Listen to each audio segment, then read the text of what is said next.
안녕하세요. 돈 되는 라디오입니다. 오늘도 제 방송을 들어주셔서 진심으로 감사드립니다. 바쁘시겠지만 좋아요, 알람, 구독 한 번씩 부탁드립니다. 저에게 큰 힘이 됩니다. 한 번씩 꾹꾹 부탁드립니다. 자, 오늘의 제목, 일본 국영기업의 몰락, 1년 만에 적자만 100배, 자금난에 휘청, 한국 공격에 또 휘청, 애플도 손절, 잘 가라 라는 주제로 여러분들과 한번 이야기해 보도록 하겠습니다. 자, 디스플레이 하면 머릿속에 잘 나가던 국가가 떠오릅니다. 네, 그렇습니다. 바로 제목처럼 일본이죠.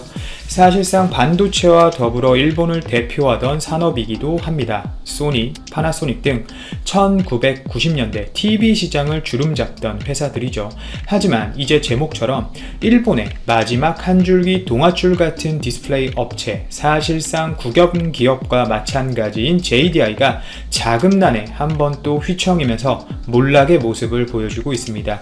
이 JDI는 우리나라와 중국이 LCD 시장에서 일본을 치고 올라가면서 일본의 디스플레이 산업이 사실상 무의미해지자 히타치, 도시바, 소니의 디스플레이 사업 부문을 통합해서 2012년 일본 정부와 일본 민관 펀드 주도로 야심차게 출범한 사실상 국영기업이라고 보시면 되겠습니다. 일본이 당시 이 세 회사의 디스플레이 부문을 통합하면서 JDI를 설립하기 위해 수조 원을 들였습니다. 그만큼 일본 입장에서 이 JDI는 포기할 수 없었던 디스플레이 사업을 살리기 위한 마지막 선택지였고, 어떻게 보면 일본 하면 떠오르는 전자강국, 전자제국이란 이 단어를 지키기 위한 마지막 보루였던 거죠. 또한 마지막 자존심이기도 했습니다. 하지만 일본의 이런 입장과는 전혀 다르게 15일 업계에 따르면 이 JDI가 2분기 만에 영업 손실이 275억엔이고 순손실은 840억엔 수준으로 역대 최악의 영업 손실을 기록하고 있는데요.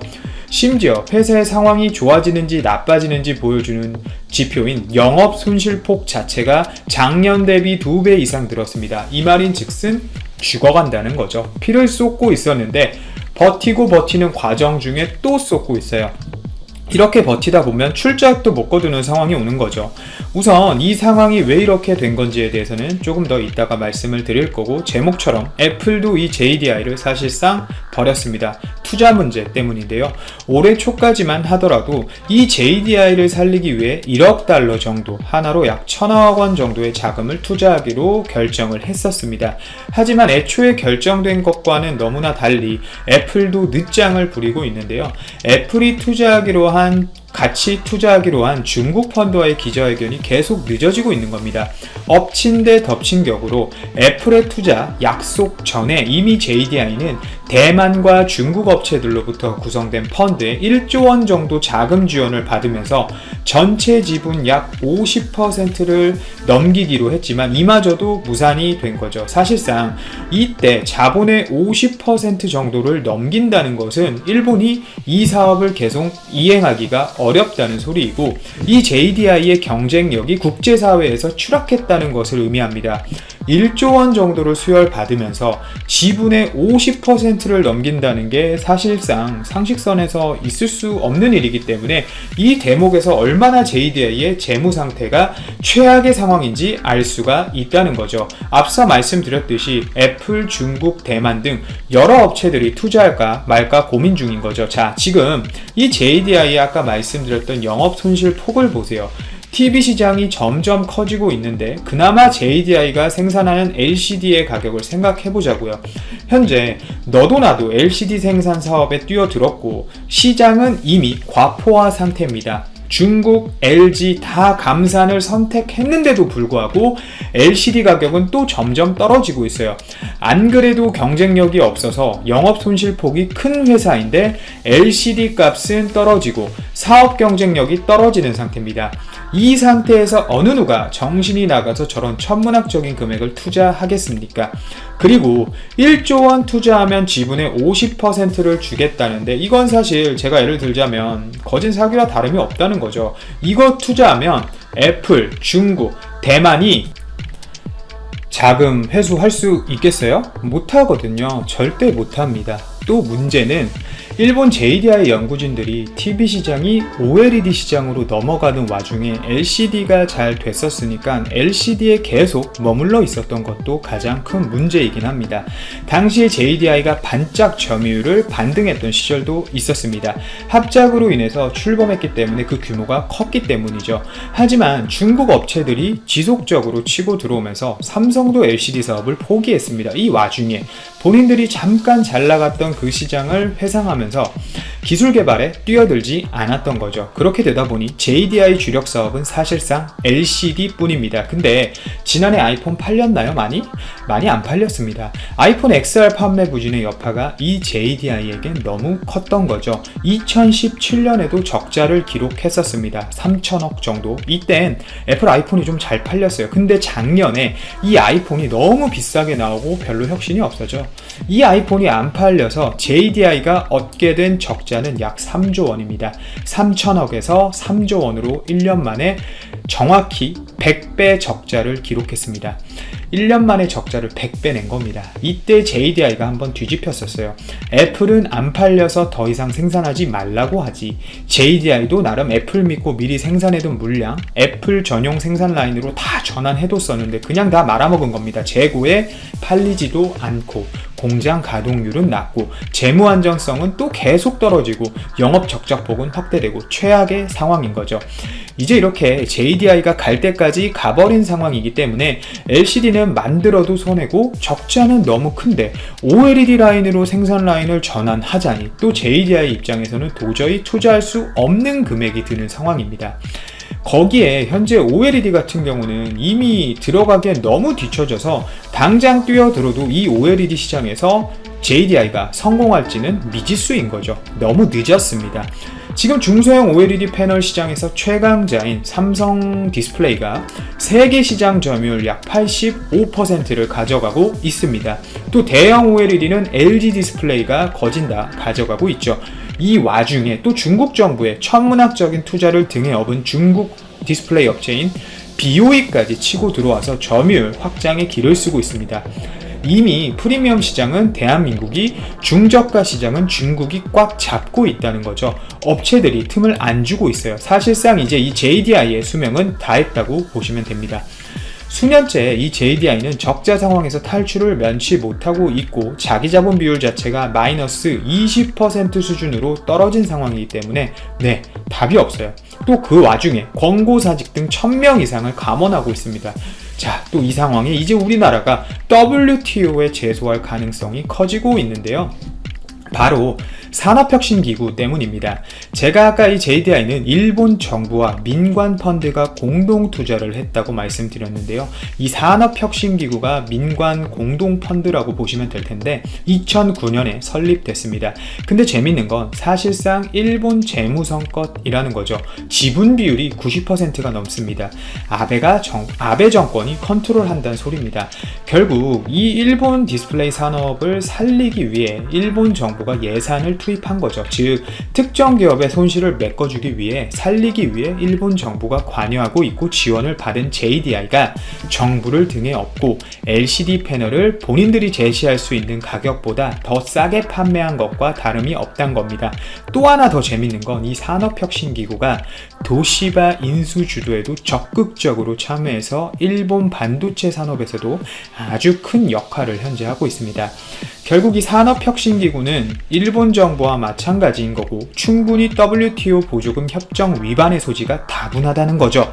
지금 JDI가 적자 못 버텨서 나랏돈 투입한 게 4번이에요. 또 도시바 메모리도 미국과 한국 기업한테 지분이 40% 이상 넘어간 상황이고 또 나머지 지분 20% 이상도 일본 산업은행이 사줬죠. 지금 일본 산업이 전반적으로 좀 저물어 가고 있습니다. 지금 우리나라나 미국이 장악한 이런 첨단 산업에 빨리 진입하지 우선 못했고 반도체는 물론 우리나라에게 밀렸죠. 타이밍을 잘 잡지 못했습니다. 또 일본 특유의 섬나라 정책, 즉 갈라파고스 정책 때문에 점점 더 일본이 저물어 가고 있죠. 소니에서도 현재 가장 돈을 많이 벌고 있는 분야가 내수 보험 계열사인 거 혹시 아시나요? 적자 나면 이 보험 계열사에서 번 이익으로 소니 사업들 다 메꾸고 있습니다. 저물어 가는 일본의 전자산업 그리고 업체들이 있다면 또 여러분들께 소개해 드리도록 하겠습니다.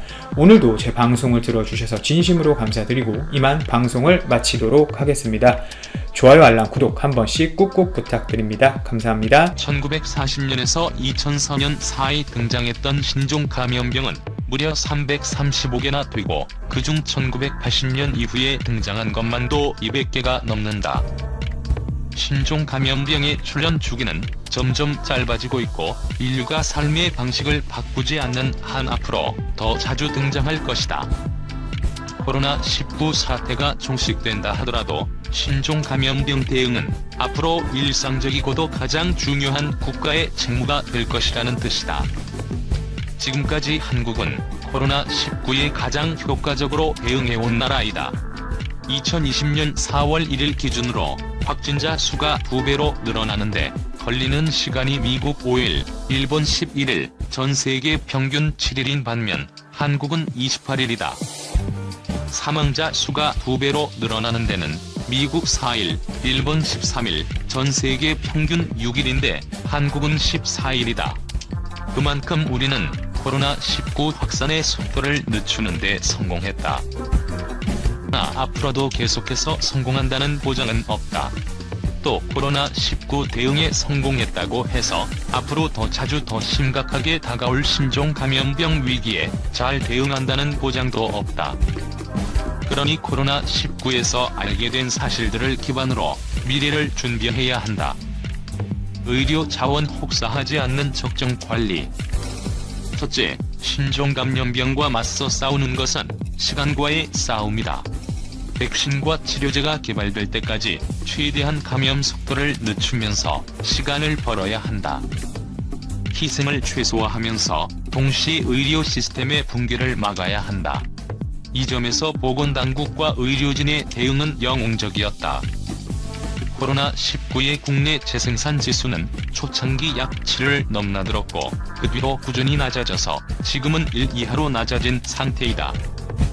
재생산 지수가 7이라면 한 사람의 확진자가 7명에게 이 7명은 다시 49명에게 이 49명은 다시 343명에게 옮긴다는 뜻이 된다. 첫 단계의 확진자를 찾아내지 못하면 끝장이다. 의료진의 건강과 영혼을 갈아 넣은 적극 검진이 기적을 만들었다. 단기적으로는 현재 가용한 자원을 혹사하지 않는 적정 관리가, 장기적으로는 의료 인력과 시설에 대한 집중 투자가 필요하다. 둘째, 증거 기반 정책의 중요성이다. 뉴욕타임스는 캐나다 토론토 대학의 역학 전문가인 데이비드 피스먼 교수 연구팀의 자문을 받아 보건당국의 적극적 개입 시기에 따라 결과가 어떻게 달라지는지를 시뮬레이션한 결과를 지난달 13일 보도했다. 결과는 드라마틱하다. 트럼프 행정부가 초기에 했던 것처럼 두 손 놓고 있다면 누적 확진자 1억 명 이상, 일일 최대 확진자 940만 명, 사망자 100만 명이다. 한국이 하는 것과 같은 적극 개입을 4월 초에 한다면 미국 내 사망자는 약 30만 명으로 예측된다. 미국 백악관의 코로나19 태스크포스팀이 지난달 31일 사회적 거리두기가 유지된다고 하더라도 미국에서 10만에서 24만 명의 사망자가 발생할 것이라고 예측한 것과 궤를 같이 한다. 이러한 증거 기반 정책은 이번에 한국에서도 적용돼 큰 힘을 발휘했다. 전영일 통계개발원장과 피스먼 교수 등 국제공동연구진은 이미 3월 한 달 동안에만도 3차례에 걸쳐 국내 코로나19 감염 주기 모델링을 진행했다. 그 결과는 감염의 확산이 언제쯤 진정될지, 사회적 거리두기 등 방역 대책의 효과는 어느 정도인지, 재생산 지수는 얼마인지를 예측하고 증거 기반 정책을 펴는데 크게 기여했다. 셋째, 고립이냐 연대냐의 선택이다. 공세가 효과를 가지는 경우가 있다. 예를 들어 코로나19 발생 초기에 우한을 봉쇄했다면 효과를 볼 수 있었을지 모른다. 그러나 중국은 약 2개월에 걸쳐 코로나19 발생을 은폐했고 마침 춘절까지 겹쳐 엄청난 인구가 우한에서 빠져나갔다. 공세가 가져다 줄지 모르는 효과는 이미 사라진 다음에 코로나19 발생이 공식화됐고 그 후 고립의 대가만 남았을 뿐이다. 규제 완화 등 속도감 있는 지원 절실. 국내 최고 수준의 감염병 전문가로 꼽히는 김오란 국립암센터 교수는 인터뷰를 통해 봉쇄하기보다는 국제적 협조를 통해 보내는 쪽에서 발열 감시하고 들여오는 쪽에서 증상자를 감시해야 한다고 제안했다. 예루살렘 대학의 역사학 교수 유발 하라리도 인류가 분열의 길을 갈 것인지 글로벌 연대의 길을 갈 것인지 선택해야 하고, 후자를 선택한다면 우리는 코로나19뿐 아니라 21세기 모든 감염병에 대해 승리할 수 있다고 전망했다. 전 세계가 겁에 질려 공세만을 유지한다면 그 경제적 대가는 1930년대 대공황을 능가할 것이다. 한국은 세계 최고 수준의 무역 의존도를 가진 나라이다. 공세가 세계적 기준이 되면 우리는 가장 큰 타격을 받는다.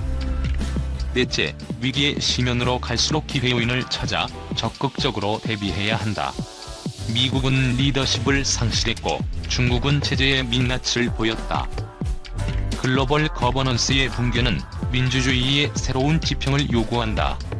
마침 한국의 방역 성과가 글로벌 스탠더드가 되어가고 있다.